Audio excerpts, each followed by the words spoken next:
Hey everybody, welcome to the Daily. I'm Paul Goulet and I'm thrilled to be here on Prayer Mountain. And this is our iChurch, as you know, and I'm super excited about this opportunity. I'm going to be with you every Monday. And it's interesting, the Lord gave me this thing this morning when I was in prayer, and I brought it to the staff, the 10 steps to get your life in order. 10 elements of a life that's in order, that's blessed, that's prospering, that's growing. And so I read Matthew 26. It says in verse 41, watch and pray, lest you enter into temptation. The spirit indeed is willing, but the flesh is weak. As you know, this is a time when they were supposed to be praying, but they fell asleep. See, I've often said this. My spirit and my will are stronger than my flesh. It says here, it confirms that. Hey, your spirit is willing, but your flesh is weak. Have you ever noticed that you do get tired? Have you ever noticed that you get worn out?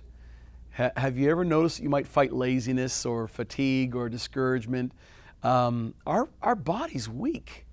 And it sometimes it doesn't even keep up with our spirit or even our desire to do better and live for God. And sometimes we even fight with temptation, whether it's that extra Krispy Kreme donut or whether it's watching something on the internet you shouldn't be watching, or whatever that addiction might be. It could be drugs and alcohol or whatever. So I want to talk about 10 things to really get your life in order, because I think if you're in order, then God begins to move in you in great, great ways, and then you begin to bear much fruit. I think we all want to do that. So how do we deal with the fact that our spirit is willing, our body is weak? I don't want to enter into temptation. I don't want to fall into temptation. In fact, Jesus said, lead us not into temptation, but deliver us from evil, or deliver us from the evil one. So let's talk about that for a second. I want to give you the number one.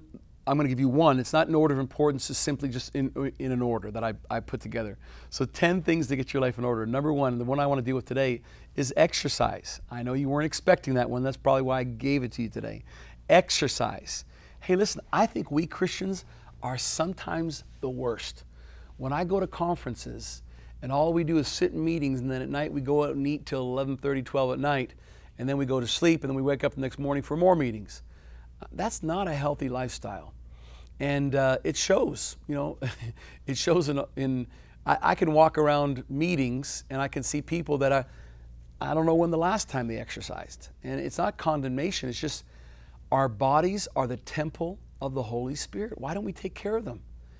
You know, there's a recent study that showed that, I was reading an article, and I can't remember which article it was, but it said that they've shown that someone who's in shape can handle sickness better and also get healed faster. Number two, someone that's in shape can handle stress better. There's a great report I was watching the other day on that too, about the effects of stress on someone that's healthy and someone that's not healthy. Someone that's exercising and someone that's not exercising. So my first thing to get your life in order, friends, is start exercising 5 times a week. You say, are you nuts? Nope.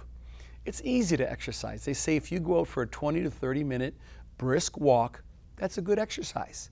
I'm not even talking about lifting weights. I'm not talking about the other things, although I do that. I go and lift weights. I'm not trying to bulk up. I'm just trying to stay toned. I'm just trying to stay in shape. I'm doing sit-ups because I love to eat. I like sweets. And so exercise for me is a big part of my daily regimen. Now, the other thing about exercise is it helps you cope with stress, which is another big thing, because you know our ministry has grown worldwide, and we've got lots and lots of employees, and we have all kinds of stressful situations on a daily basis. But one of the ways I handle stress is I exercise. And that's been proven over and over again by countless studies showing that exercise helps you deal with stress.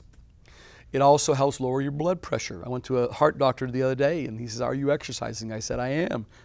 He says, good. So they go down the list of things you can do to lower your cholesterol, lower your blood pressure, and it goes back to daily exercise.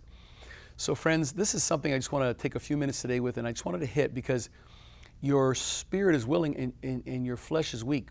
What would happen if you became physically strong, able to handle more stress, able to handle more viruses that are going around?